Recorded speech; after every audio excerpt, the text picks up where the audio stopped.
उसका लाभ ले पाएंगे, आपके गले में वो बात आ पाएगी। पहले से दूसरा, दूसरे से तीसरा सेशन इस प्रकार से एक दूसरे से जुड़े हुए हैं, एक दूसरे पर आधारित हैं। तो आप पहले सेशन में मैंने जिस प्रकार से आपको को मैं दोहराना चाह रहा हूं फिर से, जैसे मैंने आपको बताया था सा का अभ्यास बताया था, उसके बाद मैंने आपको बताया था सा रे सा म, मतलब सा से हर स्वर का रियाज। अर्थात हमें जानना यह है कि सा से रे कितनी दूरी पे है, गा कितनी दूरी पे है, मध्यम कितनी दूरी पे है और पंचम स्वर कितनी दूरी पर है। इसके अलावा ध नि सा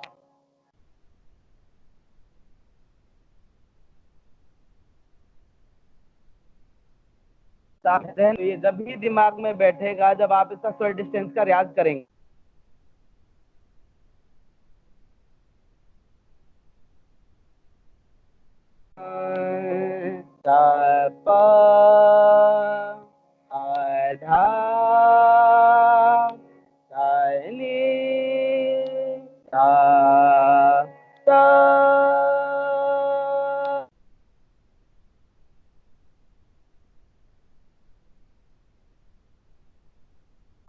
स्वर, कुल स्वर का मैंने जिक्र किया था। 12 नोट जो होते हैं, 12 नोट को हम स्क्रीन पे लाएंगे। एक बार फिर से मैं आप सबको बताना चाहूंगा, तो कुल 12 स्वर हैं।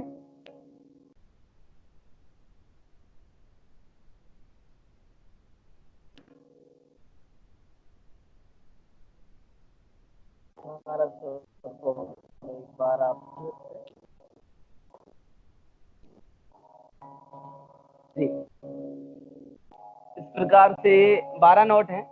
आप सबसे ऊपर देख रहे हैं संगीत में कुल स्वर। पिछले सेशन में कई लोगों के सवाल आए थे कि संगीत में 7 ही स्वर होते हैं या 12 स्वर होते हैं, तो मैंने ये क्लियर किया था कि संगीत में कुल 12 स्वर होते हैं, जिनमें शुद्ध स्वरों की संख्या 7, सा रे सा मा पा धा और नी। इसी प्रकार से विकृत स्वरों की संख्या, विकृत मायना जो शुद्ध नहीं है, अपने स्थान से थोड़ा टहले हुए हैं, या तो अपने मूल स्थान से थोड़ा पहले हैं या अपने मूल स्थान से थोड़ा सा बाद में है। अब विकृत स्वर में भी मैंने आपको 2 प्रकार के स्वर बताए थे।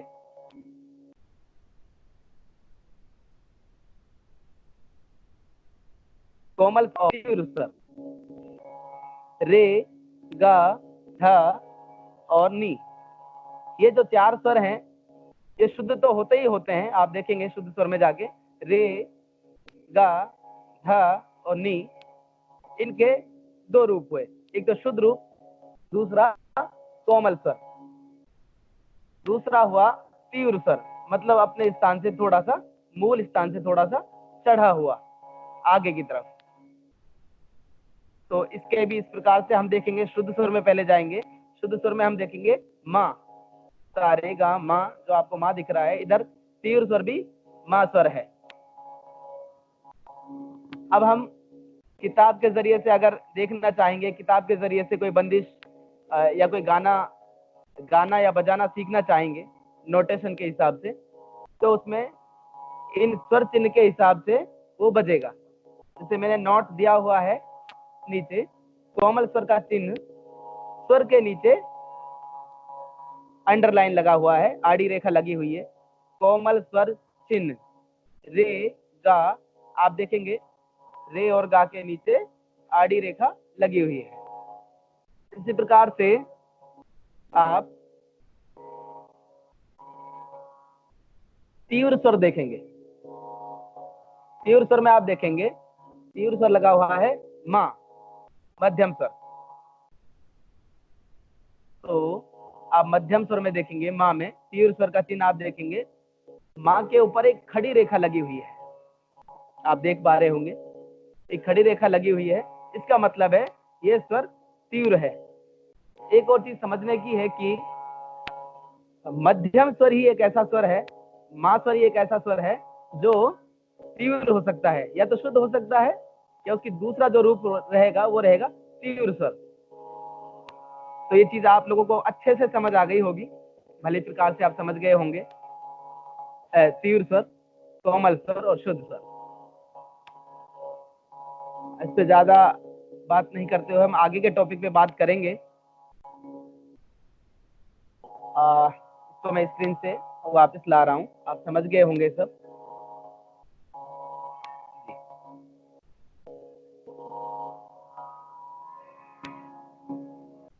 उसी प्रकार से मैंने आपको उस दिन कुछ अलंकार बताए थे, और अलंकार के साथ साथ ही मैंने आपको ठाट भी बताए थे। लेकिन ठाट का जिक्र मैं एक और अगले सेशन में करूंगा, संभव हुआ तो इस सेशन में मैं बता पाऊंगा। समय अभाव के कारण उस रोज, पहले सेशन के रोज एक चीज छूट गई थी कि जो मैंने आपको बताया कि अलंकारों का अभ्यास करना है। तो मैंने आप सबको बताया था कि पहले कम ले में सरगम का रियाज करना है, जैसे रे गा मा पा धा नी सा, इस प्रकार से। उसके बाद उसी चीज को आकार में गाना है, कैसे आ आ आ आ, ऐसे ही वापस आएंगे आ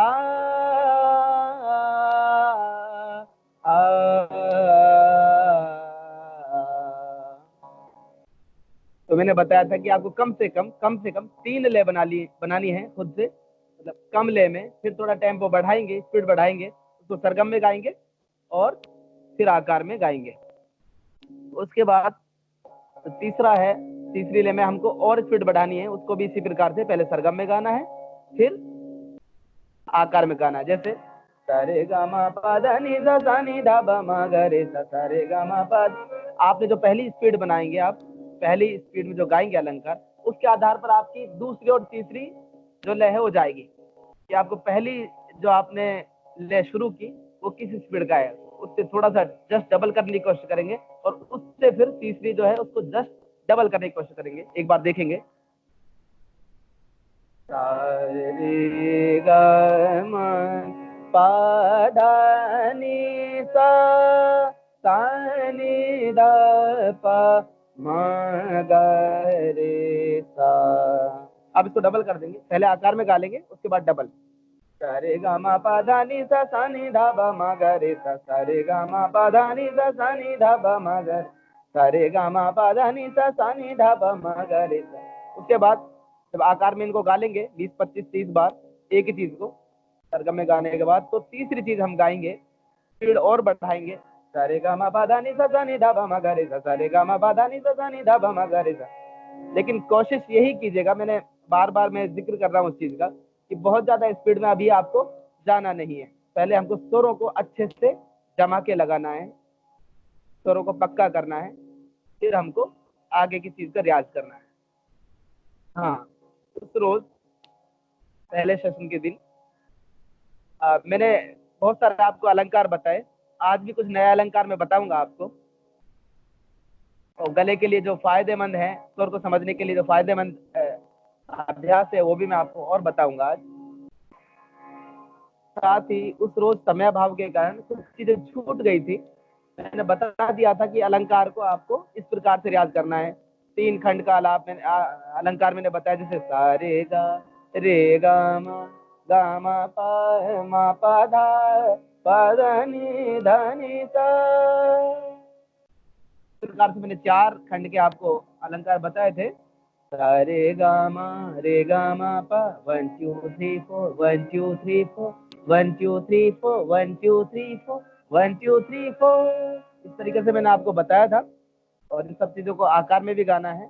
लेकिन एक चीज जो मैं बताने जा रहा हूँ, मैं आपको ये नहीं बता पाया था कि इनको खुद से आप बजा के किस प्रकार से अभ्यास करेंगे। तो एक कलेक्शन तो हो गया कि अलंकार आगे, स्वर समझ लिया, शुद्ध स्वर समझ लिया। अभी हम शुद्ध स्वर पे ही चर्चा कर रहे हैं। आगे के स्वर जो है, जब हम आगे और ठाट मैं आपको करवाऊंगा, अलग अलग से कोमल स्वरों के ठाट जो है, तीव्र स्वर के जो ठाट है, मैं वो कराऊंगा। तब आप लोगों को और कोमल स्वर के बारे में, तीव्र स्वर के बारे में जानकारी दूंगा। तो अभी शुद्ध स्वर हम कर रहे हैं। तो मैं आपको प्रैक्टिकल एक चीज बताना चाहूंगा। कई लोगों के जहन में वो बहुत बड़ा सवाल है कि कहाँ से शुरू करें, कौन सी की से शुरू करें, हारमोनियम के कौन से बटन से हम सा माने और उस प्रकार से हम अभ्यास करें। दर्शकों, मैं आप सबको बताना चाहूंगा, कैमरे को आगे करेंगे थोड़ा।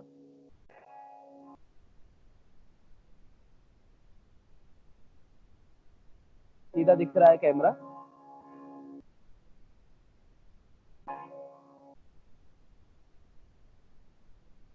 हारमोनियम के ऊपर लाएंगे, हम की समझाएंगे कौन सी की से हमें शुरू करना है।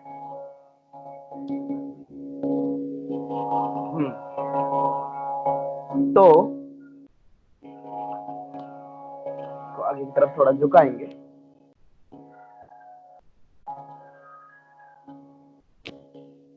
ठीक है, ठीक है, हाँ, सबको समझ आएगा। तो दर्शकों, मैं बताने जा रहा हूँ कि आपको जो एक सवाल होता है कि कहाँ से शुरू करें, कौन सी की से बजाएं, कौन सी की से हम सा माने, सारी चीजें आपकी क्लियर हो जाएंगी।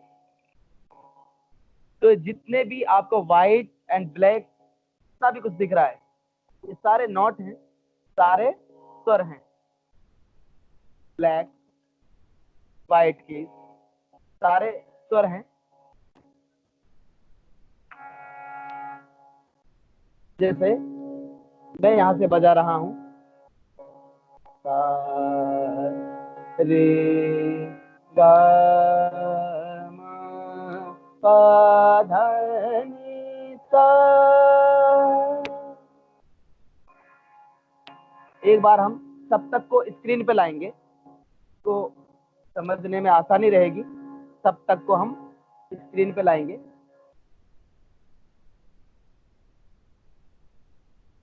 क्रमबद्ध तरीके से मैं आपको समझाता जाऊंगा।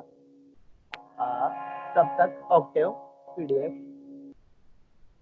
जी, ये हुआ सप्तक। तो मुख्य रूप से 3 ऑक्टेव हैं, 3 सप्तक हैं। मंद्र सप्तक, लो ऑक्टेव, मध्य सप्तक, मिडिल ऑक्टेव, एंड तार सप्तक, हाई ऑक्टेव।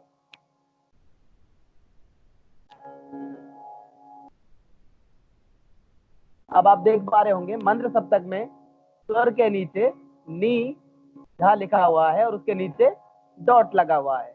नी के नीचे डॉट लगा हुआ है, ऐसे ही धा के नीचे डॉट लगा हुआ है। मध्य सप्तक की हम बात करेंगे, मिडिल ऑक्टेव की हम बात करेंगे, तो स्वर के ऊपर या नीचे किसी प्रकार का कोई चिन्ह नहीं है। इसी प्रकार से तार सप्तक की हम बात करेंगे, तो तार सप्तक में हाई ऑक्टेव में सा और रे लिखा हुआ है, आप देख पा रहे हैं। और सा और रे के ऊपर, सा और रे के ऊपर डॉट लगा हुआ है ऊपर। इसका मतलब है, डॉट का मतलब है, ऊपर अगर डॉट लग रहा है स्वर के, तो इसका मतलब है वो हाई पिच का नोट है, तार सप्तक का नोट है। ऐसे मंद्र सप्तक में लो ऑक्टेव में जब हम आएंगे तो स्वर के नीचे डॉट लगा हुआ है, इसका मतलब है हम मंद्र सप्तक की बात कर रहे हैं। अब मैंने आपको समझा दिया है मंद्र, मध्य और तार सप्तक। अब हम वापस से स्क्रीन पे आएंगे। तो अब हम हारमोनियम में समझेंगे कि मंद्र, मध्य और तार सप्तक इस प्रकार से हम देखेंगे।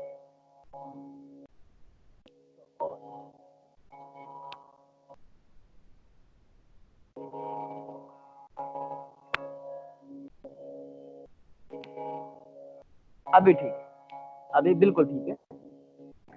तो दर्शकों, मैंने बताया जितने भी ब्लैक एंड व्हाइट जितने भी आपको ये दिख रहे हैं, ये सब स्वर हैं।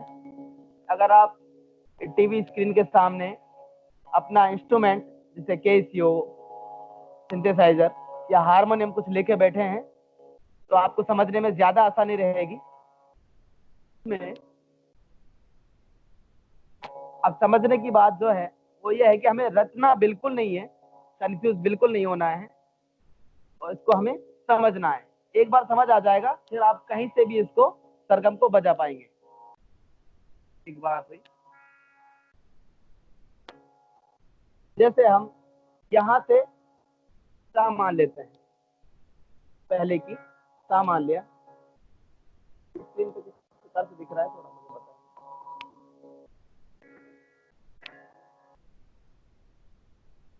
ये पहला नोट सा,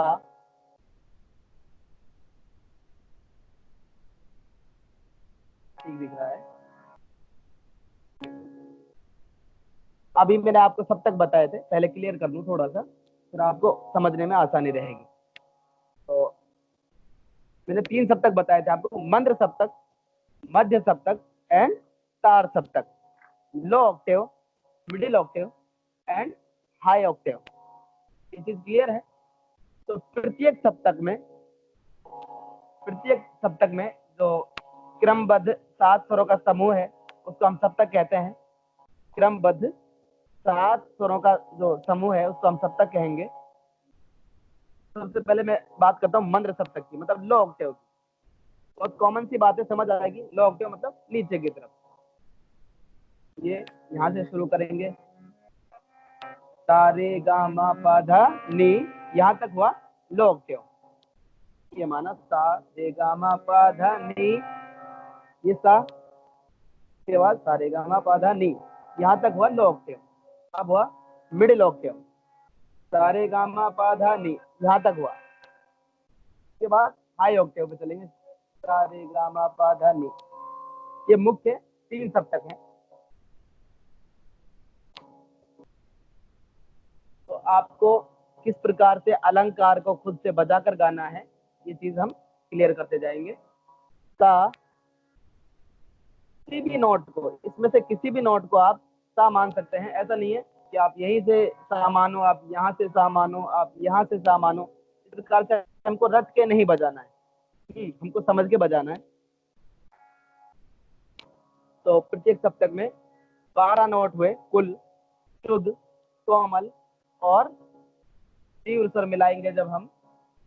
प्रत्येक सप्तक में 12 स्वर हुए। जैसे पहला मिडिल सप्तक में मैं समझा रहा हूँ आपको। पहला नोट सा, उसके बाद कोमल रे, शुद्ध रे, कोमल गा, शुद्ध गा, शुद्ध मा, तीव्र मा, पा, कोमल धा, शुद्ध धा, कोमल नी, शुद्ध नी, प्रकार से 12 स्वर हुए। तो तीनों सप्तकों में कुल 12-12 स्वर रहेंगे।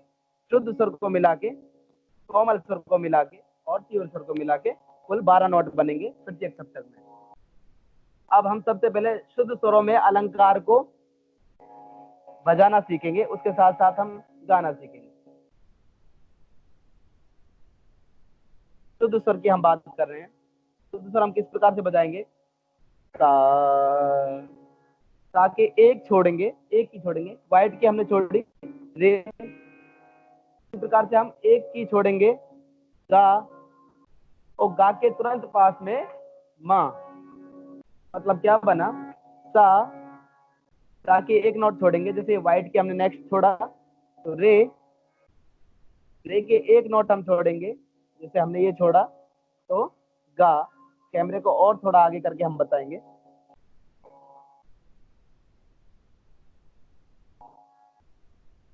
सा, एक नोट छोड़ा, रे, एक नोट छोड़ा, गा, गा के जस्ट पास में माँ। मतलब गा और माँ के बीच में कोई गैप नहीं है। इसी प्रकार से एक स्वर छोड़ा, पा, एक स्वर छोड़ा, हा, एक स्वर छोड़ा, नी, और नी के जस्ट पास में सा। प्रकार से हम अभी इसको और बताएंगे एक बार। फिर से आप समझ लीजिए, आपके पास अगर इंस्ट्रूमेंट अभी अवेलेबल है, आप समझ सकते हैं इसको, तो आप इसके साथ खुद ब खुद आप बजा के अलंकार का अभ्यास कर पाएंगे। सा, एक नोट छोड़ेंगे, ये हमने नोट छोड़ दिया। रे, एक नोट छोड़ा। गा, तो गा के जस्ट पास में माँ, माँ के एक स्वर छोड़ेंगे। पा, पा को एक स्वर छोड़ेंगे। धा, एक नोट छोड़ेंगे। नी, नी के जस्ट पास में सा। तो कहने का मतलब ये हुआ कि गामा और नीसा, गामा, गा से मा और नी से सा, इनमें कोई नोट का गैप नहीं है। बाकी प्रत्येक स्वर के बाद एक एक नोट छूट रहा है। शुद्ध स्वर में अभी हम बात कर रहे हैं, मैं बार बार जिक्र कर रहा हूँ, शुद्ध स्वर का हम अभी अभ्यास कर रहे हैं। अभी हम कोमल और तीव्र स्वर का बिल्कुल अभ्यास नहीं कर रहे हैं। एक बार हम साथ में गाएंगे भी और तो बजाकर भी देखेंगे, तो आप खुद ब खुद इसकी प्रैक्टिस करेंगे।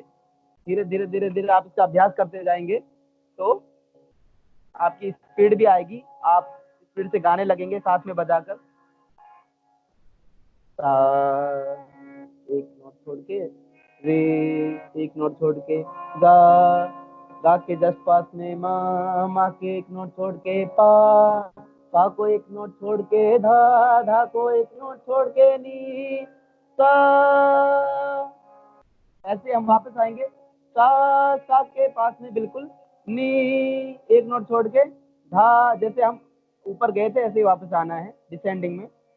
धा को एक नोट छोड़ा, पा, पा के एक नोट छोड़ के माँ, माँ के जस्ट पास में, जैसे मैंने बताया था गामा में और निशा में गैप लिए। माँ, गा, गा रे सा। तो मैं समझता हूँ कि ये चीज आपकी क्लियर हो गई होगी। अब एक चीज और आती है कि हम इसको अब यहाँ से कैसे बजाएंगे, या पहले यहीं से हम फिंगर का देख लेते हैं। फिंगर रख रखाव किस प्रकार से आता है, उंगलियों को हम कैसे रखेंगे। सा, रे, गा, मा, पा, धा, नी, सा, ये खुद ब खुद देखो बना हुआ है। दो, तीन, और बीच में वाइट कीज नहीं, दो, तीन, दो प्रकार से बना हुआ है। दो, तीन, दो। तो देखिए, फर्स्ट फिंगर,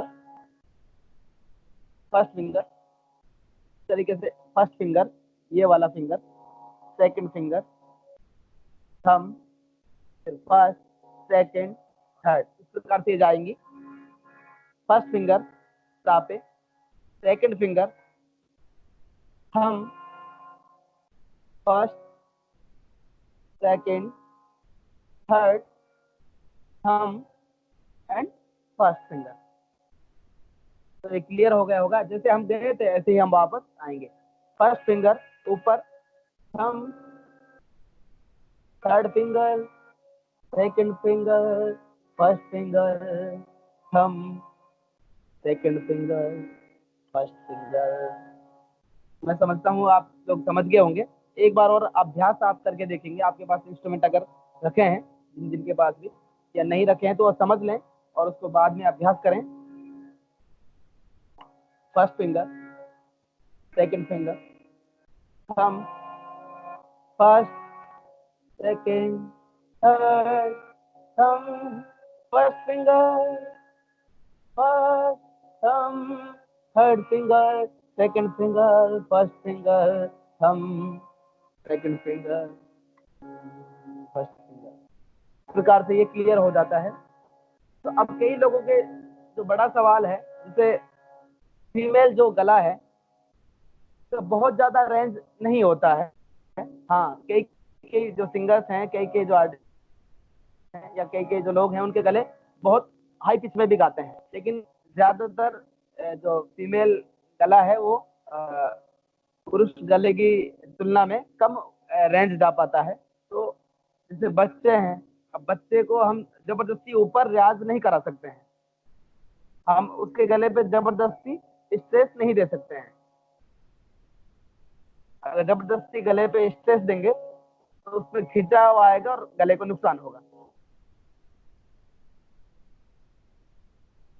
जा पाए वहां तक हमें रियाज करना है। जैसे सारे गा मा पा धा नी सा रे धा, और ऊपर हम जा सकते हैं अगर जिन जिन के गले जा सकते हैं। अगर नहीं जा रहा है तो बहुत ज्यादा जबरदस्ती गले के साथ नहीं करना है। हाँ, जैसे जैसे आप रियाज करते जाएंगे, आप सीखते जाएंगे, आप डेली अभ्यास करेंगे, तो आपके गला खुद ब खुद नॉट आगे जाता जाएगा, पिच आपका डेवलप होता जाएगा, आगे बढ़ता जाएगा, स्किल आपका बढ़ेगा।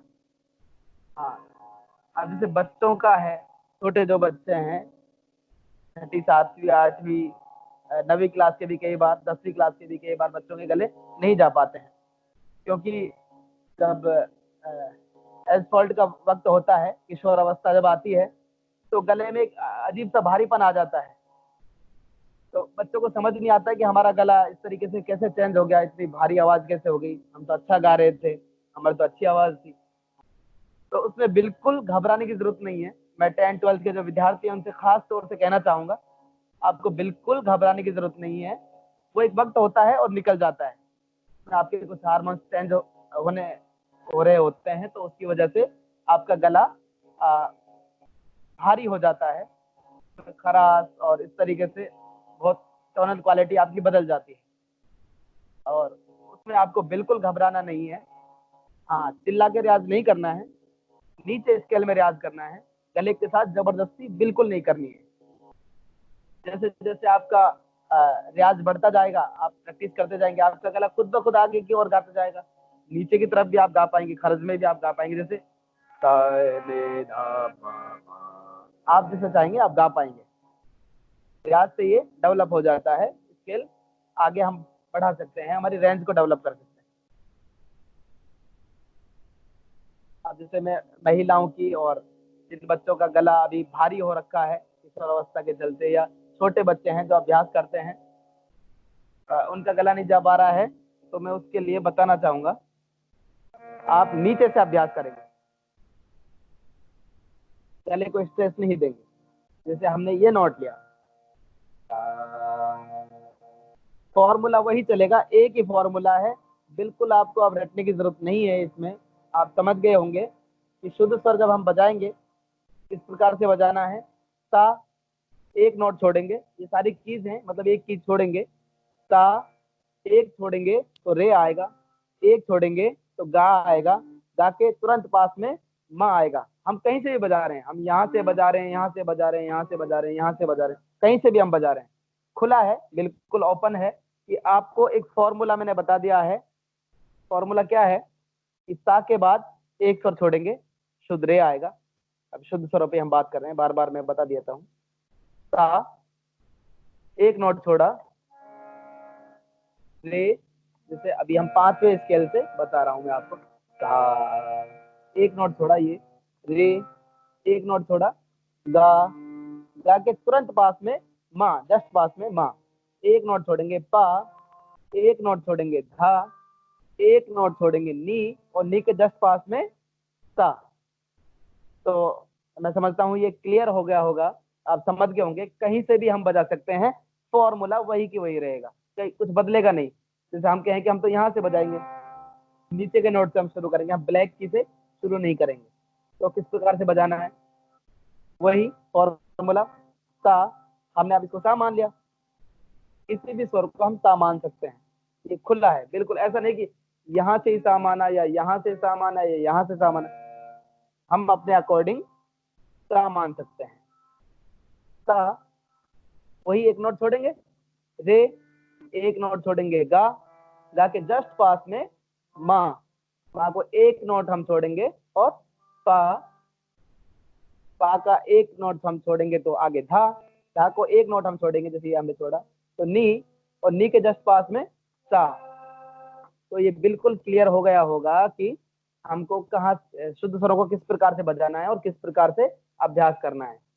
तो आप कहीं से भी इसी फॉर्मूले से शुद्ध स्वरों का अभ्यास करेंगे, अलंकारों का अभ्यास करेंगे, और भी अलंकार से आप बजा सकते हैं कहीं से भी। सारे गा मा पा धा नी सा धा नी धा पा मा गा रे सा या, सारे गा रे गा मा पा धा नी धा नी सा। अब जैसे हम कह रहे हैं कि हमारा तो गला यहाँ से नहीं जा पा रहा है, हमारे गले पे वजन आ रहा है, तो वजन आ रहा है तो हम क्या करेंगे, नीचे हम कर लेंगे, जैसे हमने यहाँ से कर लिया, सा रे गा रे गा मा प म प ध प ध नि ध नि सा। इस प्रकार से हम अभ्यास कर सकते हैं। हमने अपने गले के अकॉर्डिंग स्केल को सेट कर सकते हैं और उसी में हमको अभ्यास करना है। गले को स्ट्रेस बिल्कुल नहीं देना है। और मैंने जैसा कि बताया कि 10th-12th के विद्यार्थी जो किशोर अवस्था में हैं अभी, उनको घबराने की जरूरत नहीं है। हेल्थ फॉल्ट के वक्त उनका जो हार्मोन्स चेंज हो रहे होते हैं उसकी वजह से गला भारी हो जाता है, तो हल्का हल्का अभ्यास करते रहें। स्ट्रेस बिल्कुल नहीं है। स्ट्रेस आने से फिर गले में खिंचाव आता है और दिक्कतें होती हैं।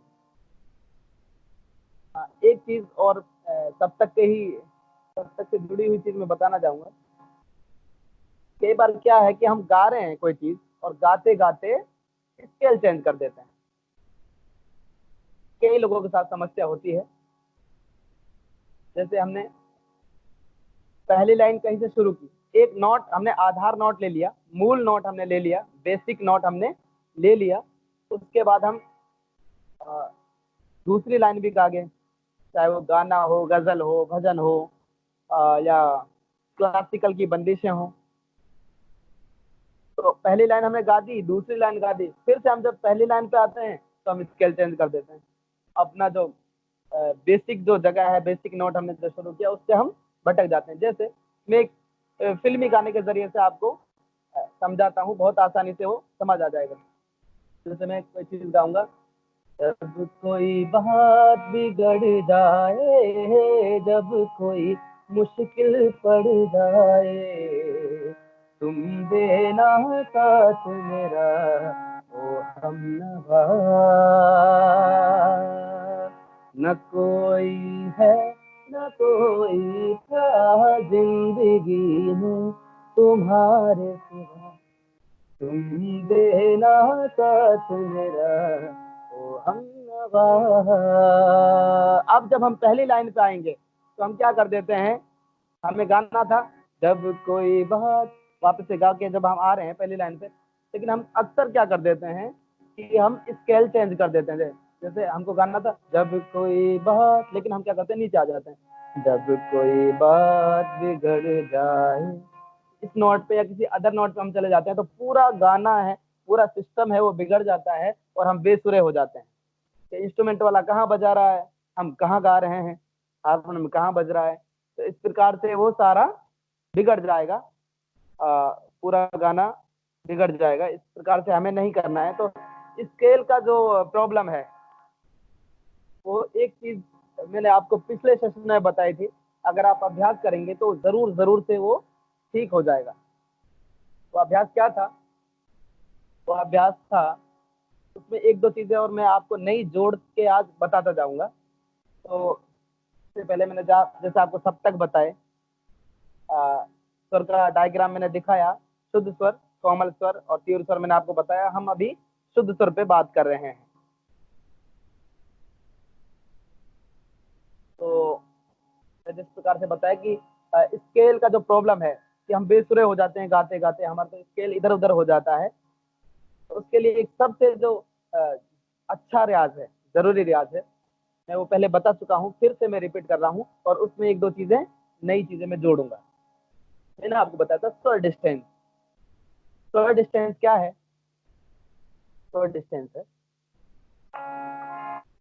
जैसे सा हमारा बेसिक नोट है अभी, सा आधार नोट है अभी, ये वाला सा मिडिल ऑक्टेव में हमने शुरू कर रखा है। सा के बाद मैंने एक स्वर डिस्टेंस का रियाज बताया था कि सा के बाद हमको क्या गाना है, रे, सा गा, सा मा, सा पा। तो हम क्या देख रहे हैं, हम देख रहे हैं कि सा से हर स्वर की दूरी कितनी है, सा से रे कितना दूरी पे है, ये हमें दिमाग में बैठा नहीं बैठाना है। और हारमोनियम कोई रट के नहीं बजता है कि हमने कुछ गाने रट लिए और उनको बजा लिया, ऐसा नहीं है। आप इन चीजों का अभ्यास करेंगे तो आप खुद ब खुद कोई भी चीज अगर आपके कानों में जैसे ही आई, आप बिल्कुल बजा देंगे। कोई भी चीज आप बजा देंगे, बशर्ते आप इन चीजों का रियाज करेंगे। ऑन द स्पॉट बजाने का जो सलीका है वो भी मैं आपको सिखाता जा रहा हूँ साथ के साथ। और जो एक बेसुरा हो जाते हैं गाते गाते, स्केल चेंज कर देते हैं गाते गाते, उसका भी मैं आप सबको बताते जा रहा हूँ। स्वर डिस्टेंस सा, सा के बाद रे, वापस से सा पे आए सा, गा, फिर सा पे आए सा, मा, फिर सा पे आए पा, सा, धा, धा, नी, धा, सा। कहने का मतलब ये है कि आप किताब से ये नहीं ले सकते हैं, आपको ये मौका मिल रहा है सीखने का, आप जरूर से इसका अभ्यास करें और इसको वक्त दें। फिर अब इसको जैसे हम ऊपर गए थे सा नी सा, फिर से ऊपर वाले सा पे गए, फिर धा, एक एक नोट उतरते जाएंगे, जैसे हम चढ़े थे सा से रे, सा से गा, सा से मा, सा से पा, इसी प्रकार से ऊपर के नोट से सा नी सा धा सा पा सा मा सा गा सा रे सा। जैसे हम ऊपर की तरफ बढ़े, ऐसे ही हमें नीचे की तरफ आना है। इससे आपका स्केल का जो प्रॉब्लम है वो तो खत्म होगा ही होगा, आपको आपके जहन में स्वर बैठेगा और आप अलंकारों से आपका एक तो गला तैयार होगा, अलंकार मैंने बताया आपको, दूसरा अलंकार से आपका हाथ तैयार होगा। ये कैसे स्पीड बढ़ानी है हाथ की।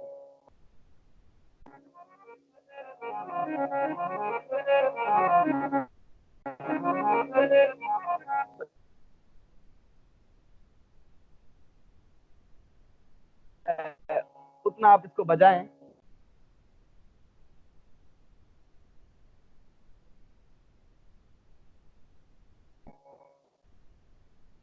बीच के ले में, मिडिल ले में,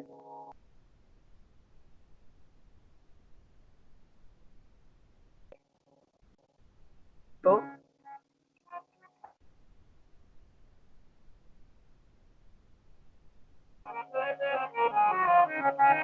लेकिन ऐसा नहीं कि एक बार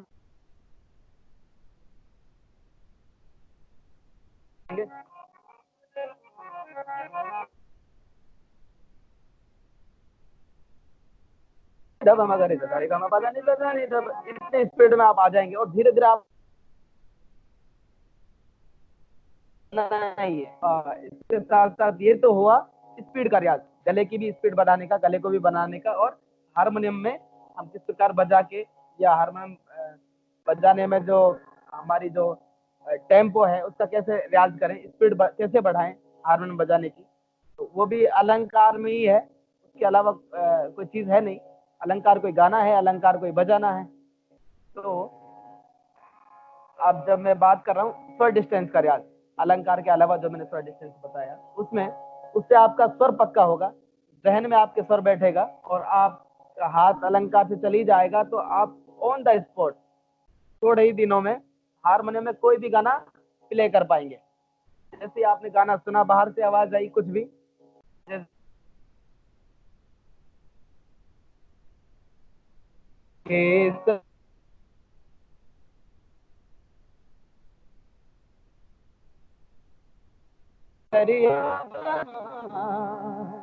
हे आओ रे,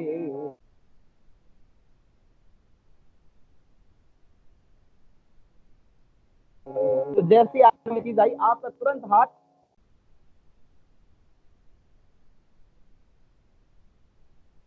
अच्छा नी जो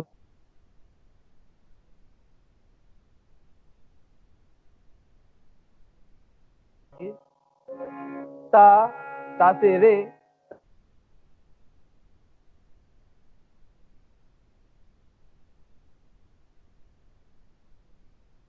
ता से ता से धा, से पा, से मा, सा से गा।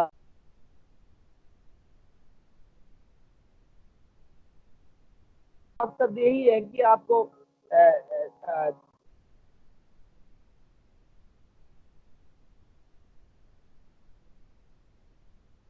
फायदा पहुंचे, मकसद यही।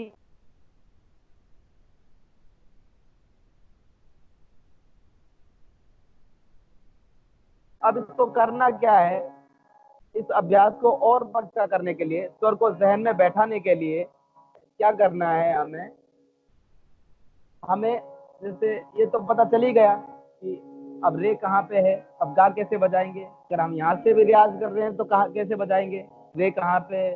मैंने फॉर्मूला बता दिया, ताकि एक नोट छोड़ के रे, एक छोड़ नोट के, एक नोट छोड़ा तो गा, गा के जस्ट पास में माँ, माँ का एक नोट छोड़ा पा, पा का एक नोट छोड़ा धा, धा का एक नोट छोड़ा नी, और नी के जस्ट पास में सा।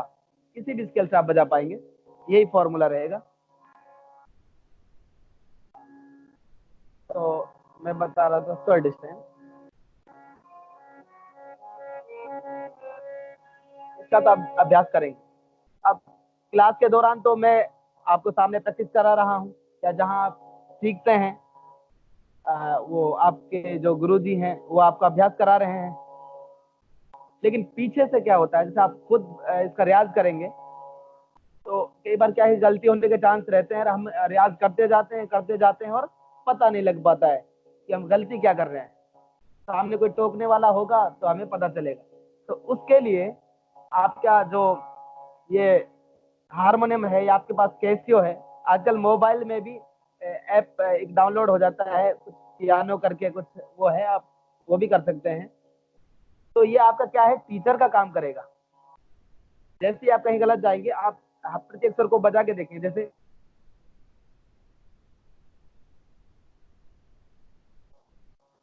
तो आपको चेक करके देखिए या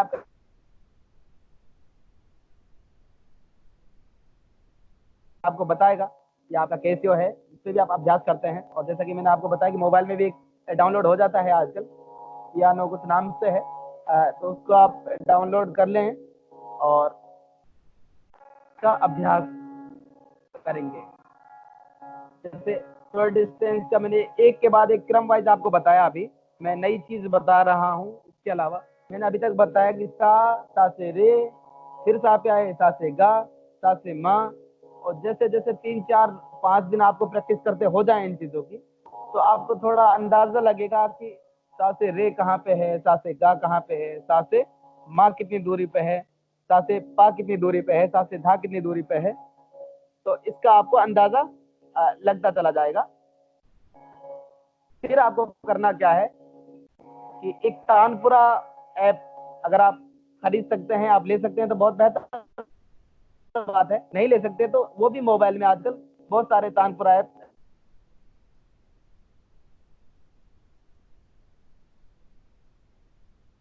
बजा सकते हैं, उसमें साउंड आता है। जैसे अभी ये तान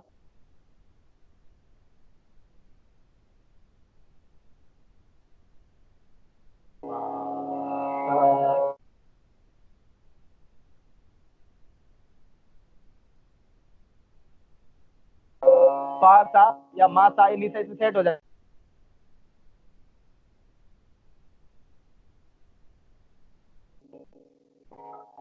तो उसमें आपको अब क्या करना है,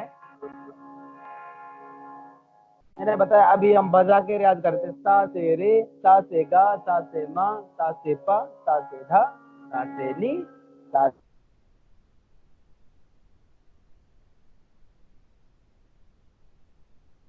करते हो गए हैं।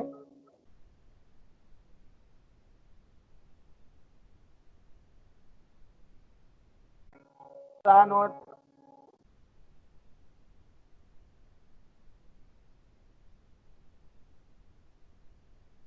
जैसे सा,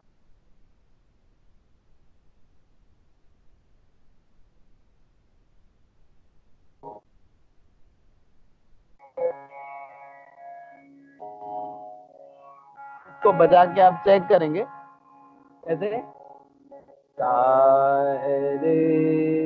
अब गाएंगे सा गा, आपने बोला सा गा, सा तो हमारा बज ही रहा है इसलिए बार बार सा पा रहे हैं, सा मा। अब चेक करेंगे कि सही लगा कि नहीं लगा नोट हमारा बिना बजाए, सा मा। ऐसे ही सा पा, अगर एग्जैक्ट लगा है तो ये आपका टीचर का काम नहीं रहा है, आपका हारमोनियम बताएगा कि आप सही गा रहे हैं या गलत गा रहे हैं, आपका एग्जैक्ट जगह लग रहा है या लग रहा है।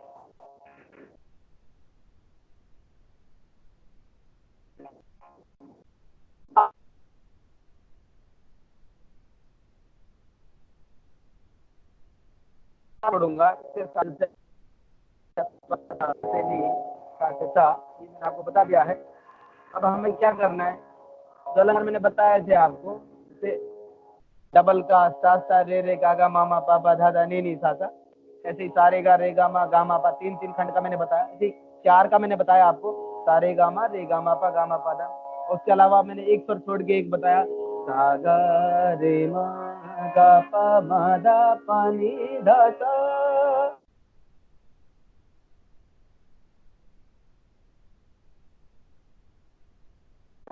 आप चाहें तो एक बार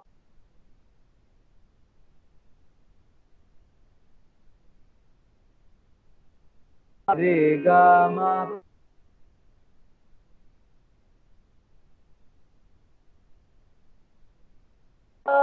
अब वापस आएंगे,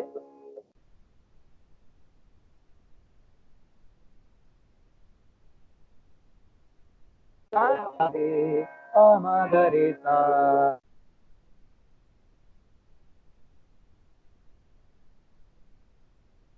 पा धा गा मा पा धा,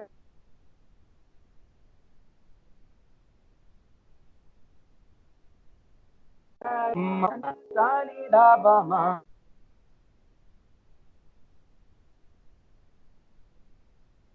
इसके अलावा जो अलंकार मैंने बताया उनका भी आप अभ्यास करते रहेंगे।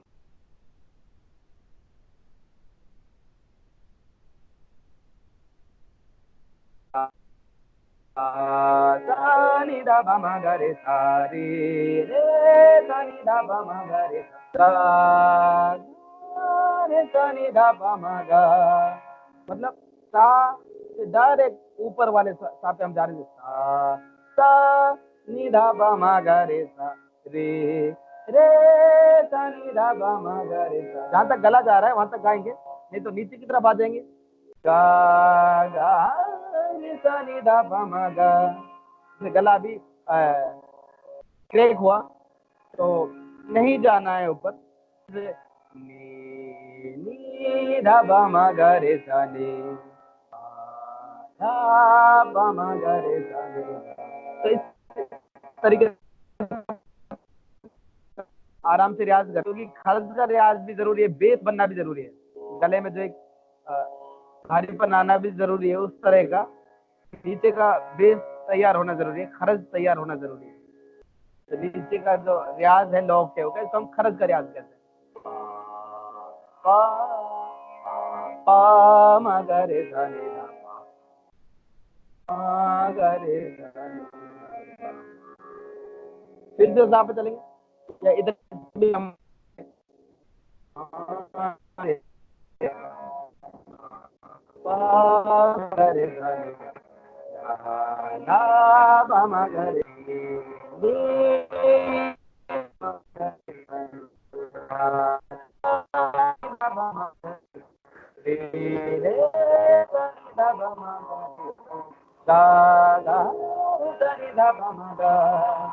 ऐसे आप इसका बार बार अभ्यास करेंगे, 20, 30, 40, 50 बार, जब आप इससे आपके रैंक में भी इजाफा होगा। जैसे सा सा नी नी सा धा, इसको आप तोड़ के भी बोल सकते हैं और बिना तोड़े भी आप इसको बोल सकते हैं। देखिए सा सा तोड़ के सा सा, अब बिना तोड़े सा सा नी धा पा मा गा रे नी नी। अभ्यास करें, सा सा नी धा पा मा गा रे नी नी धा पा मा गा रे सा धा पा मा गा रे पा मा गा रे। समझ आ गया होगा आपको, इस प्रकार से इन चीजों का भी गा गा सा नी धा पा मा गा रे रे सा नी धा पा सा नी धा पा मा गा रे सा। अब मैं आपको बताना चाहूंगा कि अलंकारों में ताल का समावेश, रिदम का समावेश, आपको रिदम का अलग से रियाज करने की जरूरत नहीं है। कोई चीज हमको समझनी है कि अपने आप जब हम अलंकार जो बना हुआ है, जैसे सारे गामा पा धा नी सा नी धा पा मा गा रे सा, या सारे गा रे गामा पा मा पा धा नी सा, 3-3 का गया, सारे गा रे गामा पा मा पा धा नी सा। तो अलग से आपको ताल का अभ्यास करने की जरूरत नहीं है। अगर आप अलंकार का अच्छे से सिस्टमेटिक रियाज करेंगे तो आपकी ताल जो है, रिदम जो है, खुद ब खुद पक्की हो जाएगी और आपके जहन में बैठ जाएगी। आप बेताले नहीं होंगे। अलंकार में ताल किस प्रकार समय हुई है, अब ताल का थोड़ा सा जिक्र कर देता हूँ। ताल क्या है? गायन या वादन में जो गायन वादन की जो समय अवधि है, जो लय का पैरामीटर है, उसको मापने का जो तरीका है वो ताल है। मतलब गायन वादन की समय अवधि या बीच का गैप और गायन वादन की जो लय है उसको मापने का जो पैमाना है, जैसे हम दूध को नापते हैं लीटर से,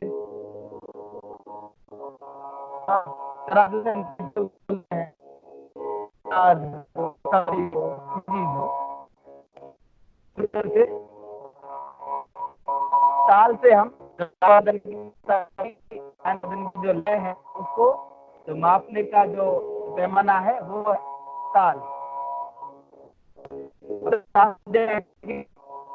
तबले पे जो बजते हैं इंस्ट्रूमेंट, जैसे पखावज, तबला, ढोलक, इन चीजों को जो बजाते हैं वो ताल है। तो इन सब का आपस में समावेश जो है कि गायन, वादन और नृत्य। मैंने आपको पहले बताया था कि एक सवाल आया था पिछले सेशन में कि क्या सिर्फ गायन को ही संगीत समझा जाए, तो मैंने आपको क्लियर किया था कि गायन, वादन और नृत्य तीनों कलाओं के समावेश को हम संगीत कहते हैं।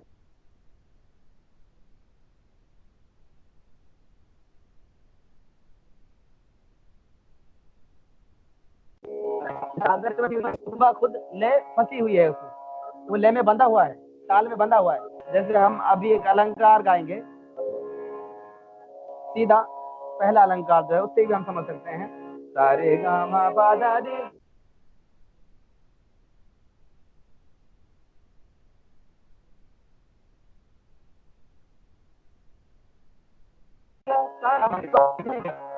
क्लियर है?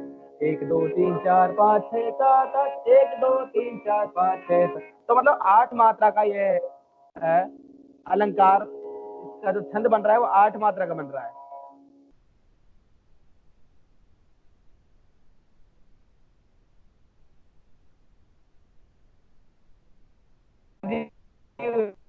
जैसे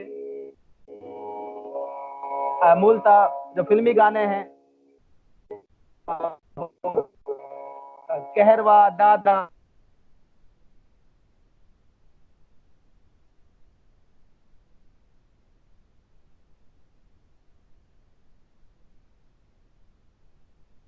ख्याल जब हम गाते हैं तो उसमें क्या है, उसमें मोस्टली 3 ताल में कोई ख्याल है, 3 ताल से 16 मात्रा। मैं आपको आगे बताऊंगा। इस टॉपिक पे भी हम बात, ताल पे भी हम बात करेंगे। अभी वक्त है तो अभी हम बात करेंगे, और नहीं तो अगले सेशन में हम बात करेंगे। इसी प्रकार से रूपक, 3 ताल, 1 ताल, हाँ, तो इन चीजों में हम क्लासिकल की बंदी से अक्सर गाते हैं, सर उसमें बंधी हुई होती है।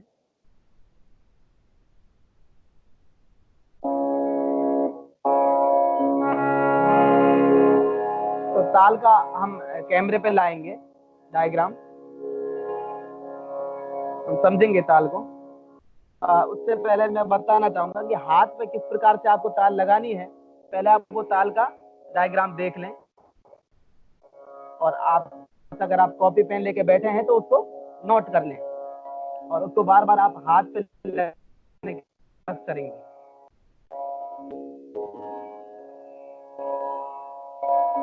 ताल, ताल, 3 ताल हम जाएंगे, ताल, 3 ताल, ताल के हर बार हाँ, 3 ताल पीडीएफ निकालेंगे। तो इसको हम समझेंगे। ताल, 3 ताल, आप स्क्रीन, आप चाहे तो इसको नोट करके रख लें। सबसे पहले लिखा हुआ है मात्रा। तो 3 ताल में कितनी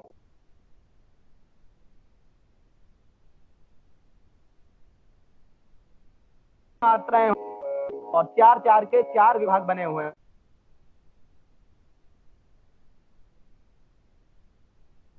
तबले पे, ढोलक पे, इन चीजों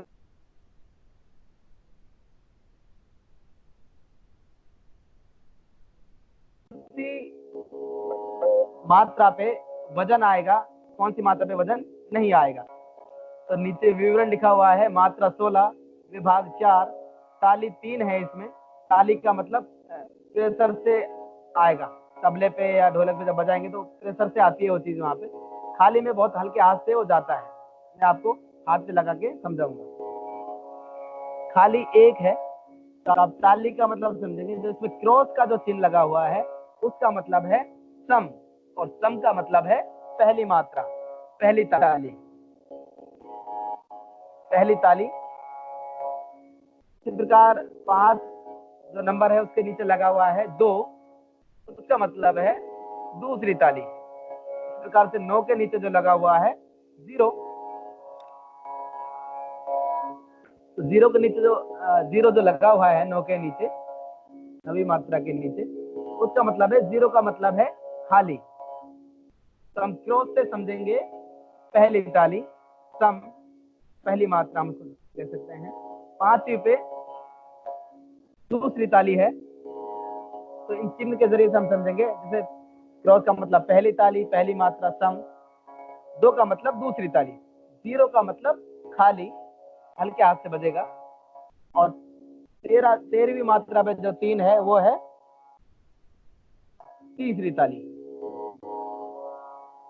तो आप देखेंगे बोल में पहली पे धा, नेक्स्ट धिन, धिन, धा, धा, धिन, धिन, धा, धा, तिन,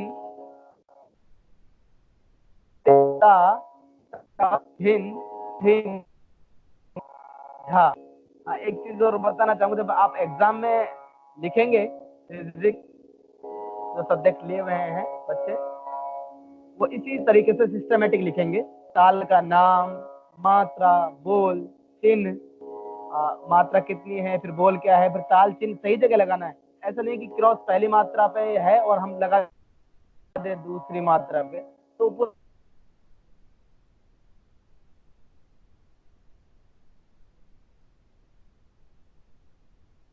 धिन, धिन, धा, धा, धिन, धिन, धा, धा, तिन, तिन, ता, ता, धिन, धिन, धा। अब मैं इसको हाथ पे लगा के आपको बताऊंगा, आपने नोट कर लिया होगा।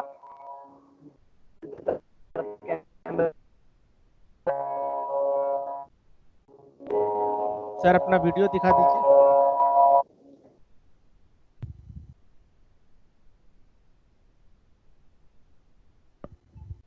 अब हम क्या करेंगे, इसको हाथ पे लगा के देखेंगे। जैसे पहले में थी धा, धिन, धिन, धा, और पहली मात्रा लगी हुई थी, क्रॉस लगा हुआ था, तो धा पहली ताली का मतलब पहली ताली आएंगे, फिर प्रकार से हम खाली दिखाएंगे, इधर खाली की तरफ जाएंगे। तो एक 3 ताल जो मैंने अभी बताए थे, 3 ताल का ही मैं बता रहा हूँ अभी, उससे अगले सेशन में हम आगे तालों पे बात करेंगे। 3 ताल में 16 मात्रा मैंने बताई थी, 4 विभाग थे और 3 ताली थी, 1 खाली थी नवी मात्रा में। तो पहली मैं शुरू कर रहा हूँ, 1, 2, यही सिस्टम है हर ताली को हाथ पे लगाने का, हाथ पे गिनने का। तो आप सीख लें, 1, 2, 3, 4, फिर 5वीं मात्रा पे ताली थी, 2 लगा हुआ था, 3, 5, 6, 7, 8, फिर 9वीं पे खाली थी, तो 9, 10, 11, 12, फिर 13वीं मात्रा पे 3 लगा हुआ था, मतलब तीसरी ताली थी, 13, 14, 15, 16, और हम खत्म जब करते हैं तो पहली मात्रा पे आके हम उसको रुकते हैं, चाहे इंस्ट्रूमेंट हम बजाते हैं या हाथ पे लगाते हैं। तो एक कैसे, 1, 2, 3 ताल को लगा रहे हैं, फिर से देखेंगे, 1, 2, 3, 4, 5, 6, 7, 8, 9, 10, 11, 12, 13, 14, 15, 16, 1। आप समझ गए होंगे किस प्रकार से ताली खाली लगाते हैं। और इस अब ताल का हमारे आगे काम आएगा जब हम राग सीखेंगे, जब हम गाना सीखेंगे तो उसमें किस प्रकार से ताल बजती है, वो ताल में बंधा हुआ होता है खुद ब खुद। तो आज मैं थोड़ा सा आपको जिक्र कर रहा हूं राग यमन। राग यमन का मैं आपको आरोह अवरोह बता रहा हूं। हाँ, ये ध्यान रहे कि पहले जो पहला सेशन और अभी तक की जो चीजें मैंने बताई, इसका आप नियमित रूप से अभ्यास करेंगे तो ही आपको आगे जाके उसका फायदा मिल पाएगा।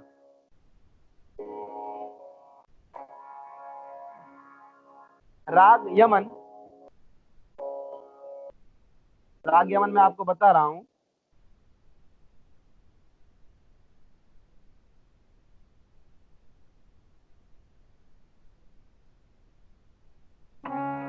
राग का थोड़ा सा आपको मैं डेफिनेशन बता देता हूं। स्वर व वर्ण से विभूषित वह ध्वनि जो कानों को अच्छी लगे, मानव चित्त का रंजन कर सके, मानव हृदय को प्रसन्न कर सके। तो स्वर और शब्दों की बनी वह रचना, स्वर और वर्ण से विभूषित वह ध्वनि, वह रचना जो मानव हृदय को खुश कर सके, प्रसन्न कर सके, मानव चित्त का रंजन कर सके, उसको हम राग कहते हैं। वर्तमान में जो गायन शैली प्रचलित है रागों में, वो हमारे हिंदुस्तानी संगीत के अंतर्गत ख्याल गायकी है। अब ख्याल गायकी क्या है? ख्याल का मतलब है, आप समझ गए होंगे ख्याल शब्द से ही कि ख्याल का मतलब कल्पना। तो हम कैसे जो शब्द है उसको किस किस प्रकार से हम गा सकते हैं, कैसे कैसे तो शब्द का जो भाव है उसको हम कैसे निभा सकते हैं। तो ख्याल का मतलब है कल्पना। मैं कोशिश करूंगा कि लास्ट में एक बंदिश में बताऊं आपको। बंदिश का अर्थ है नियम में बंधा हुआ गाना, नियमबद्ध गाना। फिल्मी गाना हुआ, भजन, सेमी क्लासिकल, गजल, इनमें ऐसा नियम नहीं है कि आपको पर्टिकुलर ऐसे ही जाना है, नी से रे पे जाना है, रे से गा पे। लेकिन रागों में जो सिस्टम है, तो राग यमन में नी रे गा जाते हैं तो नी रे गाए जाएंगे, नी सा रे गा नहीं जाएंगे। तो राग गायक की जो क्लासिकल गाना है उसमें थोड़ा सा नियमों का ध्यान रखना पड़ता है। और आप कोई भी गायकी गाएं, आप गजल गाएं, भजन, ठुमरी, कुछ भी गाएं, आपका सीखना जो बेस म्यूजिक है वो है क्लासिकल म्यूजिक।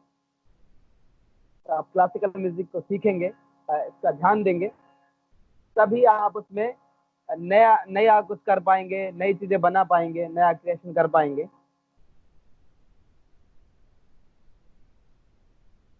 तो राग यमन में बता दे रहा हूं आपको। राग, एक राग में आरोह अवरोह होते हैं। तो थाट में मैंने बताया था, लेकिन थाट को स्टेज पे, मंच पे गाया नहीं जाता। सिर्फ अभ्यास के लिए, गले को तैयार करने के लिए, स्वर की समझ के लिए अभ्यास किया जाता है। मंच पर नहीं गाया जाता थाट को। राग को गाया जाता है, जो मैं आपको बता रहा हूँ। राग में आरोह अवरोह होते हैं, पकड़ होती है। पकड़ का तात्पर्य है कि कम से कम स्वरों की ऐसा समूह जिससे मतलब राग बहुत जल्दी से स्पष्ट हो जाए कि ये फला राग है, ये कौन सा राग है। क्योंकि राग तो बहुत से हैं, लेकिन जो स्वर कॉम्बिनेशन है, कोमल स्वर का जो लगाव है, उसी से इन 12 स्वरों में ही समस्त राग समाये हुए हैं। जो 12 नोट मैंने बताया आपको, उससे में पूरी दुनिया का संगीत समाया हुआ है। जैसे और बॉलीवुड म्यूजिक लो, और गजल म्यूजिक लो, ठुमरी, सेमी क्लासिकल या क्लासिकल म्यूजिक, सब 12 स्वरों पर आधारित है। हाँ, ये है कि कुछ स्वर उसमें हट जाते हैं, कुछ उसमें लग जाते हैं, नए नए प्रयोग होते हैं, नए नए राग अभी भी बनते हैं, और बहुत सारे राग बने हुए हैं। तो उसकी पहचान कैसे की जाए? तो वो राग की पकड़ जो मैं बता रहा हूँ, छोटा एक समूह स्वरों का, जिससे हम जल्दी से समझ पाए कि ये फला राग है, तुरंत उसकी खुशबू से हम पहचान जाएं स्वर की खुशबू से हम पहचान जाएं। जैसे हम राग यमन की मैं बात करूंगा, राग यमन का आरोह अवरोह आप नोट कर लें।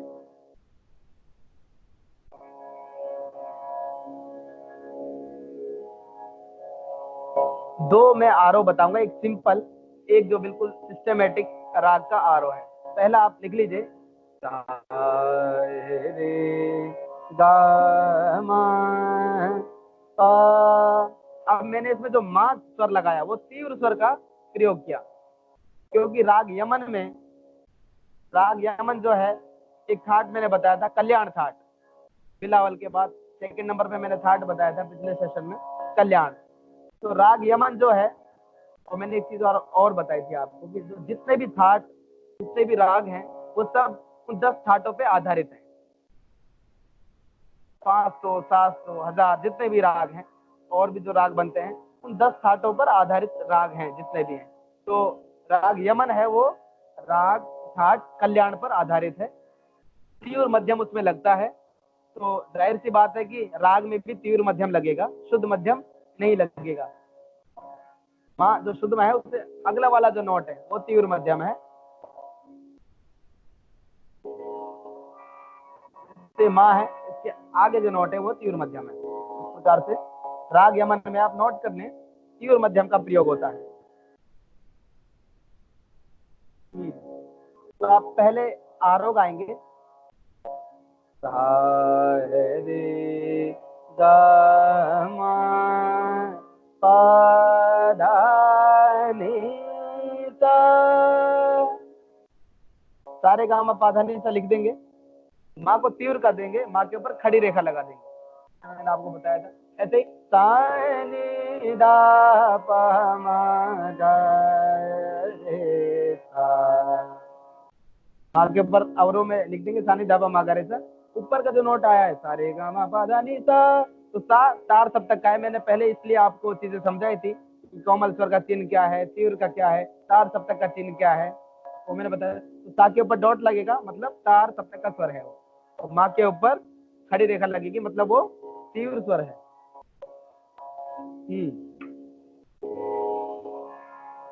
तो इसका सारे गा मा पा धा नी सा, सा नी धा पा मा गा रे सा। अब जैसे हम ऊपर जाए, सा नी धा पा मा तीव्र मा गा, और जब हम राग में रे को गाएंगे तो पास से टच होते होके आता है, सीधा रे नहीं है। जैसे मा गा रे ये नहीं आएगा, जो है लगाव है जो रे का वो पास से खींच के आएगा। जैसे पा मा गा रे पा रे सा। तो जब ये पा रे जैसे लगेगा तो 7, 8 तो जितने भी राग हैं ये अलग हो जाएगा उनसे। इसकी खुशबू हमको बता देगी कि ये तो यमन राग है। इतना सा करने से इसकी खुशबू चेंज हो जाएगी, देखेंगे आप। सा नी धा पा मा गा रे सा। आप समझ गए होंगे। अब इसका दूसरा आरोह आप लिख लेंगे, जो सिस्टमेटिक आरोह है, क्योंकि राग जो यमन है वो नी से जाता है, नीरे का इसकी शुरुआत है, नी सारे नहीं जाता। हाँ, समझने के लिए, अभ्यास के लिए मैंने सारे गामा पा धा नी सा आपको लिखवाया है, उसका भी आप याद कर सकते हैं। तो हम शुरू करेंगे, नी रे गा मा। नी के नीचे शुरू हो रहा है, डॉट लगाएंगे। नी के नीचे का मंत्र सप्तक का स्वर है नी के नीचे डॉट, नी रे, आगे रे गा माँ को तीव्र कर देंगे, हा नी सा के ऊपर डॉट लगाएंगे, ऊपर वाले के लिख लेंगे, नोट कर लेंगे। ऐसे ही वापस आएंगे, सा अवरो, सा के ऊपर डॉट, फिर नी धा पा मा के ऊपर खड़ी रेखा तीव्र स्वर, रे सा। रे के ऊपर थोड़ा सा एक हल्का सा छोटा सा लिखेंगे पा, उसका मतलब है कि ये पा से खींच के आ रहा है। मा गा रे, सिंपल रे नहीं है, मा गा रे मा गा रे, बस इतना मैच कर देने से की खुशबू चेंज हो जाएगी और आप 1000 रागों में से एक राग को पहचान लोगे, ये तो यमन राग है। ऐसे याद करना तो पॉसिबल है नहीं, कितने रागों का आप याद करेंगे। हाँ, उसकी जो खुशबू है वो बताती है। ये कौन सा राग है। जैसे जैसे आप सीखने लगेंगे, आगे जाएंगे, तो आपको खुद ब खुद पता लगने लग जाएगा, ये तो फला राग है। आप राग सीखेंगे, ये फला राग है, ये तो यमन नहीं है, ये कुछ और है, या कोई अलग रागों पे हम चर्चा करेंगे आगे। तो आप धीरे धीरे खुद महसूस करने लग जाएंगे कि स्वर की खुशबू क्या है। अब आप क्या क्या मैंने लिखवाया, आरो नी रे गा मा धा नी सा, नी रे गा मा धा नी सा, नी रे गा मा धा नी सा। नी के नीचे डॉट लगाएंगे क्योंकि मंत्र सप्तक के हम स्वर से चालू कर रहे हैं। सा के ऊपर डॉट लगाएंगे, ऊपर वाले के सा, ऊपर का तार सप्तक का स्वर है। फिर माँ के ऊपर खड़ी रेखा लगाएंगे, या राग यमन में जितनी बार भी माँ आएगा, मध्यम स्वर आएगा, खड़ी रेखा लगाएंगे लगाएंगे। ठीक है।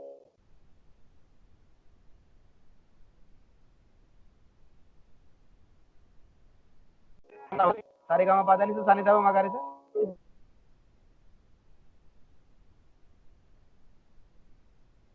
नी सा,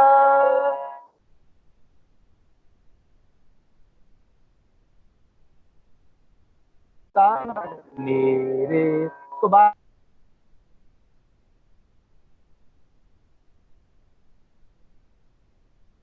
पहले कम ले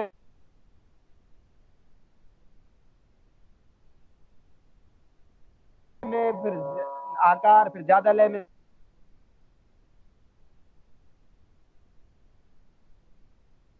अगर माधानी जानना है तो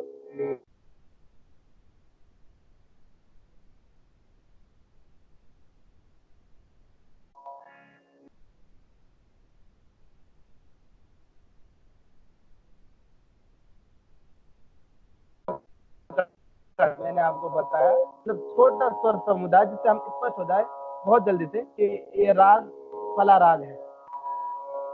तो उसमें क्या करेंगे, तो राग रे गा रे, एक तो ये स्वर रे गा रे सा, नी रे गा रे सा। रे को बार बार पास से खींच के लगा रहे हैं, ये ध्यान रहे।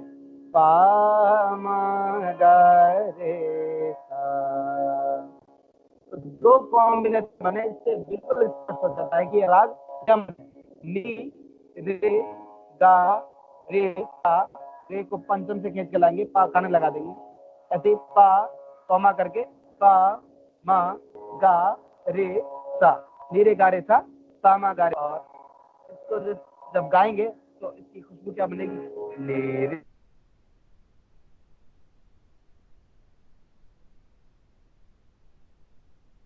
और भी कॉम्बिनेशन है स्वरों के अलग अलग, हम बना सकते हैं। हमें अब रूट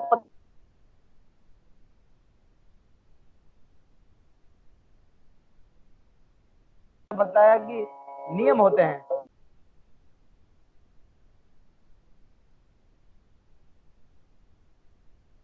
इसमें जिस सिस्टम से जा रहा है राग, जैसे नीरे गामा धानी सा जा रहा है, तो नीरे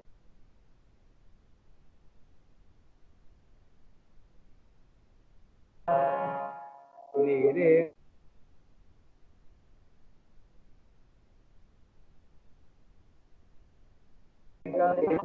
रे मा धानी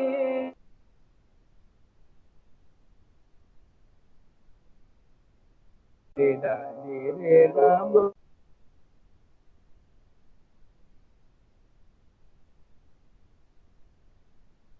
रे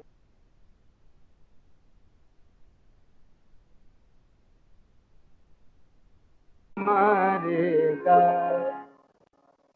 रे मादा मादानी दानी दानी परे गा इतने सारे कॉम्बिनेशन हम बना सकते हैं। बिल्कुल खुला दिमाग चलना चाहिए, तो रटा हुआ ना। जैसे जैसे सर पक्के हो जाएंगे, आप में कॉन्फिडेंस आता जाएगा। आप जो नोट बोलेंगे वही आपका हारमोन बजेगा, आपकी की आपकी जो फिंगर है वो वहीं पे जाएगी। धीरे धीरे करते करते आ जाएगा। पामा गामा दानी सा, जैसे सीखते जाएंगे तो और अलग आपका रंग आता जाएगा।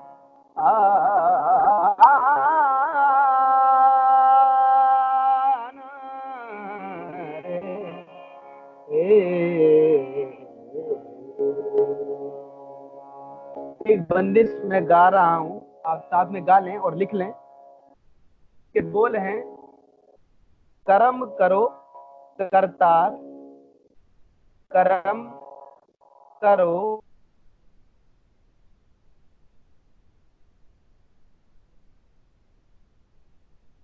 करो तुम परवाज गरीब नवाज। ये हुआ इसका स्थाई। आगे इसका मैं अंतरा आपको लिखवा रहा हूं। दाता दाता दीनों के, दुखियों के, दाता दीनों के तुम हो कृपालु, दाता दीनों के तुम हो कृपालु। अगली लाइन, बख्श दीजो मुँह पे ज्ञान। तो स्थाई लिखी हमने 2 लाइन की, कर्म करो करतार तुम परवाज गरीब नवाज। अंतरा लिखा 2 लाइन का,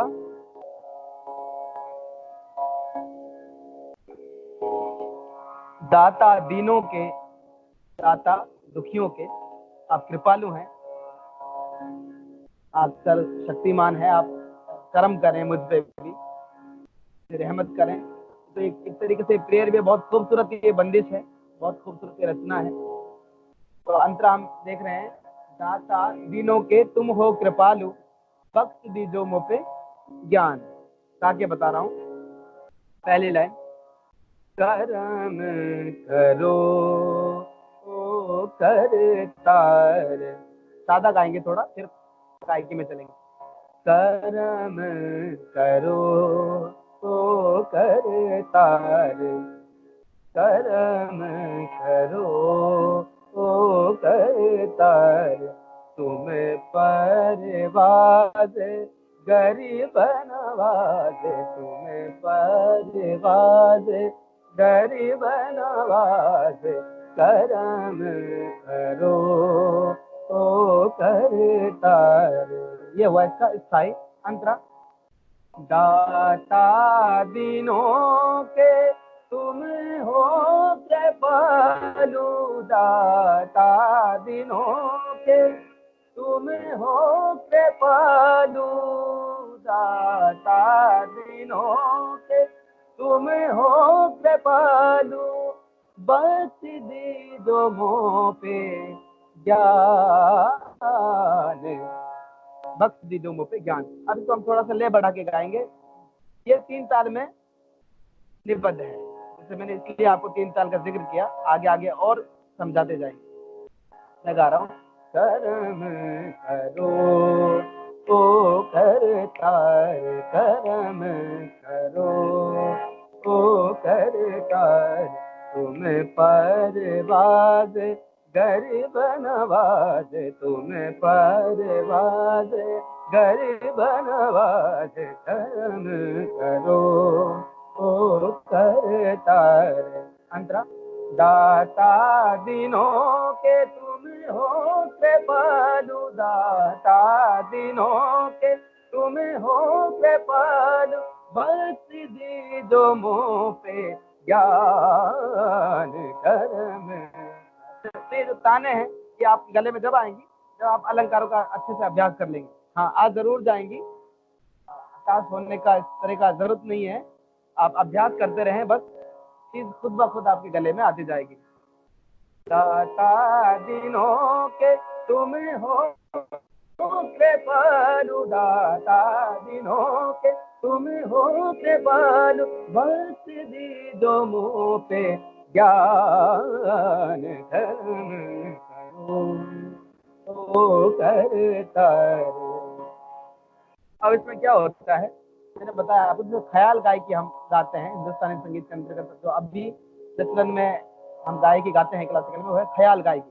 ख्याल मतलब कल्पना, तो उसको आप कहाँ तक ले जा सकते हैं। आप प्रेयर है तो आप इसमें प्रेयर कैसे गा सकते हैं, ये है तो बंदिश, लेकिन इसके शब्द बहुत अच्छे हैं, प्रेयर के जैसे हैं। आप इसको और कैसे कैसे सजा सकते हैं आलाप में, तानों के जरिए से।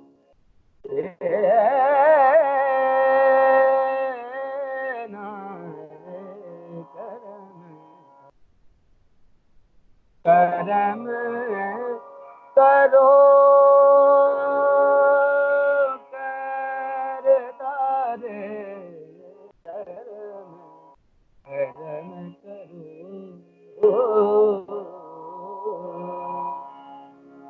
करम करो करम करो घर तुम परिवार घर बनवार तुम परिवार। ये ख्याल गायकी की बात हम कर रहे थे। इस प्रकार से जैसे जैसे आप सीखते जाते हैं तो आपको क्या है, आपका गला बनता जाता है और आखिर में जब आपको लगता है कि हाँ गला तैयार हो गया है, तो हर गले की अपनी अपनी खूबी है, अपना अपना स्ट्रक्चर है गले का। कुदरत ने हर गले को अलग तरीके से बनाया है।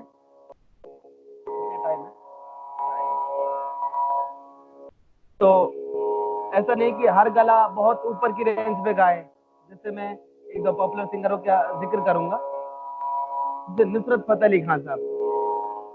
नुसरत फतेह अली खान साहब कव्वाल हैं, आप जानते हैं, कव्वाल थे। अभी उनके साहबजादे राहत फतेह अली खान जो गाते हैं, तो उनका जो रेंज है वो बहुत हाई पिच पे गाते थे।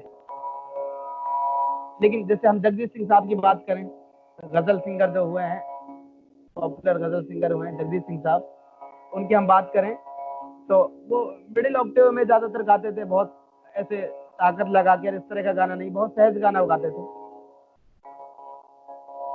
तो हर गले की अपनी अलग, हर गले का अपना अलग मिजाज है। तो हर गला अलग अलग तरह का सबका टोन है। तो जिसका जैसा गला होता है वो ऐसी चीजें गाता है। हाँ, सीखना क्लासिकली होता है। उसके बाद आप चाहे ख्याल गाओ, आप बॉलीवुड गाओ, आप गजल गाओ, आप भजन गाओ, आप जैसा भी गाएं वो आपके ऊपर है। आपका गला जैसी बात कहेगा, आपको लगता है कि मेरा गला ये बेहतर गा पाएगा, तो आप वो चीज गाएं। ऐसे ही जैसे आप फोक गाएं, फोक भी आप गा सकते हैं। आपका गला आपको लगता है आप, लेकिन सीख के आप फोक गाएंगे तो उसका बहुत अपना मजा रहेगा। उसमें आप नया नया क्रिएशन कर सकते हैं, नई नई चीजें कर सकते हैं। जैसे मैं अभी एक फोक की बात करूंगा, राजस्थान की बहुत ही पॉपुलर चीज है। क्रिएशन में आपको समझा रहा हूँ। उसमें इसका मतलब है कि आप क्रिएशन क्या है सीख सकते हैं। केसरिया बालम आपने सबने सुना होगा, बहुत ही देश विदेश में बहुत पॉपुलर है। वो मांड गायकी है। केसरिया बालम आओ नी पधारो हमारे देश, वो राजस्थान का वेलकम सॉन्ग है एक तरीके से। तो उसमें कैसे कैसे हम कह सकते हैं, क्रिएशन कर सकते हैं सीख के। ऐसे ही आप गजल में भी कर सकते हैं, नई कंपोजिशन बना सकते हैं। मैं भी अगले सेशंस में जो आएंगे उनमें बताऊंगा कि गजल का एक टॉपिक अभी आने जा रहा है मेरा अगला सेशन, जैसा मुझे जानकारी मिली है। तो ये हम बात करेंगे, तो भी आप जरूर से देखें और सुने और इन चीजों का रियाज करते रहें। तो जैसे जैसे गले की तासीर आपकी रहेगी, जैसे गजल की आपको लगता है भजन बेहतर गा पाऊंगा, भजन, ठुमरी तो ठुमरी, हाँ, और क्लासिकल आपको लगता है मैं क्लासिकल गा पाऊंगा बेहतर, तो आप क्लासिकल गाएं। तो मैं मांड, हाँ, क्लासिकल सीख के आप कितना कुछ कर सकते हैं वो मैं बताने की कोशिश है मेरी आखिर में। तो मैं एक मांड के जरिए आपको बता रहा हूँ, राजस्थान की पॉपुलर मांड है। केसरिया बालम हे आओ ने, कैसे लड़ा के उसको बुला रहे हैं, वेलकम है। केसरिया बालम हे आओ ने। भाव आप समझेंगे उसका, और कितने तरीके से कह सकते हैं वो आप देखेंगे। केसरिया बालम हे आओ नी पधारो मारे देश देश से बुला रहे हैं। ये भी कल्पना ही है, कैसे कैसे कर सकते हैं। केसरिया बालम हे आओ ने पधारो हमारे देश, पधारो हमारे देश। कैसे प्यार से उस चीज को कह सकते हैं, गाना भाव ही तो है। अब पधारो हमारे देश, पधारो हमारे देश, पधारो हमारे देश। भाई किसी को हम बुला रहे हैं, वेलकम कर रहे हैं, तो कितनी बहुत ही पोलाइट, बहुत ही सहज ढंग से कैसे कैसे हम उसको लड़ा के, लड़ाने का मतलब प्यार से। पधारो जी पधारो मारे देश, पधारो मारे देश। साजन मांड के एक दो मैं पढ़ रहा हूँ, तो इससे लगा के आपको बताता हूँ। साजन हम तुम एक हैं, तो सादा कह सकते हैं, साजन हम तुम एक हैं। लेकिन इसमें और कुछ क्या कर सकते हैं, नयापन सीखने के बाद जो पॉसिबल हो पाता है। साजन हम तुम एक हैं, ते दिखत के दिल दो, चाही लागी कागदा। साजन हम तुम एक हैं, दिखत के दिल दो, चाही लागी कागदा, तो मोह चित लागो तोय। ये है, चाही लागी कागदा, तो मोह चित लाग्यो तोय, मोह चित लागो तो। पधारो हमारे देश, केसरिया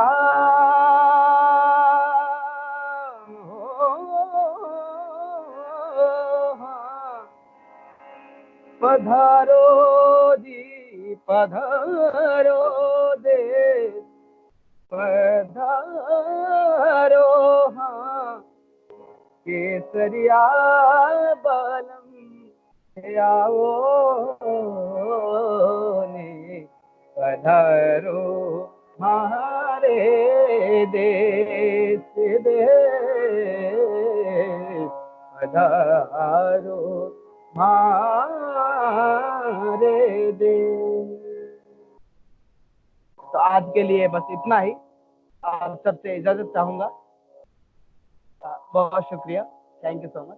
अगले सेशन में हम मिलेंगे, गजल के टॉपिक पे बात करेंगे, कुछ प्रैक्टिकल चीजें उसमें बताऊंगा, गजल के इतिहास के बारे में हम बात करेंगे। हाँ, लेकिन आप इन चीजों का जरूर से रियाज करते रहें जो पहले और दूसरे सेशन में मैंने बताई है, तभी जाके आप सबको उसका फायदा मिल पाएगा। धन्यवाद। धन्यवाद सर। और विद्यार्थियों, आशा करते हैं कि आज का क्लास काफ़ी रोचक रहा, और इस उम्मीद के साथ कि हम सर से अगले क्लास में फिर से मिलेंगे। तब तक के लिए धन्यवाद।